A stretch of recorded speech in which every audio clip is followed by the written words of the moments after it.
tall. Yeah. He's got a lot of power, natural power in the arms. I want to get the core and the legs engaging. Sometimes to do that, I've got to shrink him a bit. I've got to make him squat down a little bit and press his legs so he can drive with his core and his legs. He's got something to punch with. Let's try that. Let's jab. So, see how tall he is? Get his legs in maybe. Yeah. Good. Again. So it's about hanging on with your legs and then letting go with everything else. Yeah, so drop down. Let's just try the right cross. Drop and drive. Good. Tight fist, because you've got to get some power. Yes.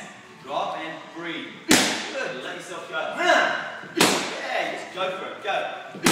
Right at the end, you tense up your fist. Go. Let me know if there's any soreness, yeah? If you're hitting a bit hard, jab. Drop, hit it.